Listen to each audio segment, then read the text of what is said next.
Hello, Links teams in Mr. Burnett's class. I promised that I would send out a status and rankings and where the teams currently stand relative to leaders in their industries. So without further ado, let me jump right into that. So in Industry 1, Firm 1 is currently the leader. So I want to give a shout out to Emily, Jordan, Charles, Jonathan, and Roby. Congratulations for being the leader in that industry. Before you pat yourselves on the back, you might want to be careful because Firm 3, which is Kyle, Amber, Tanner, Luke, and Jay, are very close behind. And I just want to remind everyone, and including Firm 4 and 2, that this is really a relay race. And so when I think about what can happen in these last couple of laps, to use that analogy, might be really kind of interesting for who's going to emerge as the winner for this link simulation. But congratulations to Firm 1 and Firm 3 for their relative positions at the end of month 6. So let me talk about that same industry in Firm 4. I really think you could easily be a contender, and I'm counting on you giving Firm 1 and 3 a real race to the finish. Firm 2, I would say, showed the most gain in month 6, and if this continues, they could surprise all of us in this particular industry, and I think that's very, very possible. In Industry 2, our current leader is Firm 2.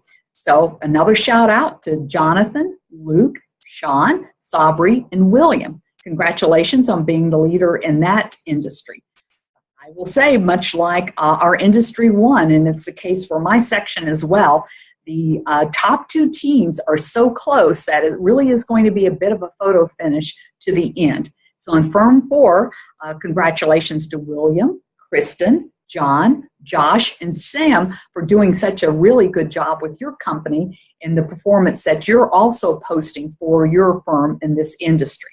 Now, I will say Firm 1 and 3 aren't conceding yet, nor should they, because they're capable of being a spoiler in this particular industry and their performance. And I think with the mid-cycle review today and what we heard in terms of feedback and action plans, I think anything is possible in either of these 2 industries.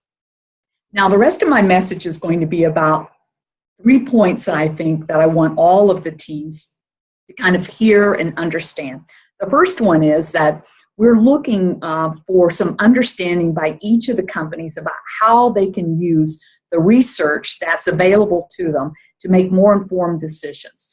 We saw evidence today of firms that made decisions without any kind of knowledge about what was going on.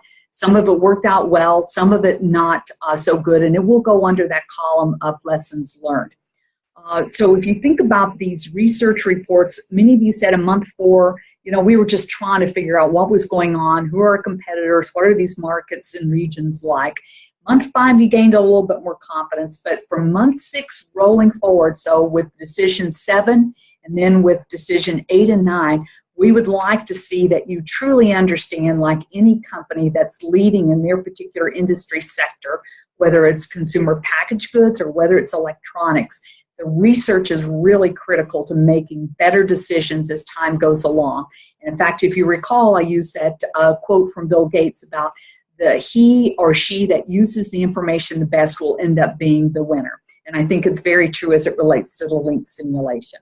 The second point that I would like to make is that we have 2 very powerful levers that you can now use. We have full functionality in the simulation, and so you can use the generate demand, both price as well as the promotion, which is the marketing dollars. And we need to use these in ways for which we're, I think, maximizing their impact. Some of you have done that already. As I said, in some cases it worked out and being a very positive impact, and in some cases it did not. So combined with the research, I think these 2 factors together can really determine who is going to emerge as the winner in their respective industry. The third thing is this, and that would be prioritize your resources. One of the things that Mr. Burnett and I try to get across today to many, if not all of the companies, is that not every region is the same. And if you think about this, what we are seeing somewhat is this lack of differentiation, and that's not efficient, nor is it effective. So if you tell us that your overall strategy is to be the service leader or have high customer satisfaction, or if you want to be known for being the best, then we want to see how that plays out across all of them. And is that true for all of the regions, given the various things that are going on relative to growth and other factors? And so, as we said, try to make sure that within that framework of the region, that you're using those resources wisely as it relates to the overall business strategy, because it is not the same for all the regions, nor should it be. Okay, so that's my 3 tips for the day. So let me end up this session by talking about what's going to happen in our last 2 decisions. First of all, we have the decision tonight for month 7. We will not have a decision on Friday. We will then finish our decisions on Monday, where we will have decisions for month 8 and 9. We refer to that as the double run. So in the double run, this is what happens.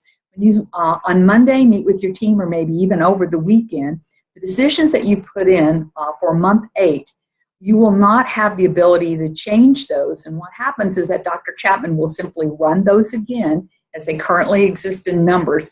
And so what this keeps you from doing, or if you even had that tendency, is to not have that big fire sale where you slash prices so drastically that you cleaned out all of your inventory. If you did that in month 8, what you would find is that in month 9, you would not have any product to sell, nor would you have the ability to either manufacture, procure, manufacture, or even distribute those products to get it to the market in time to have anything to sell for month 9.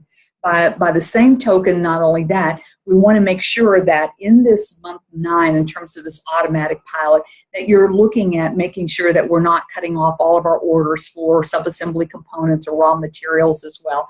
In other words, we want to approach month 8 and that double run in month 9 as if we were handing this business off to someone else and they were going to assume control of it when we finish that.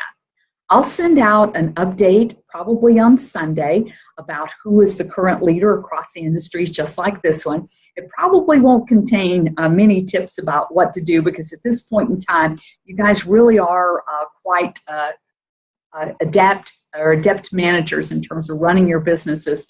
And so at this point, we'll just, for that last decision round, the double run, we'll just see how well you can do that. And so I'm looking forward to seeing those results. One last thing, and I'll post it on Blackboard as well. For Rose, who is our graduate student, who's been helping us in 422, and particularly with links, we'll be holding an office hour tomorrow in my office, which is Stokely Management Center 312, from 10 to 11 in the event that you have a question about links. I'll be in the office on Monday. I'll post that time, and I'd be happy to answer any questions that you might have about links as well. Thank you. It's been a really long day.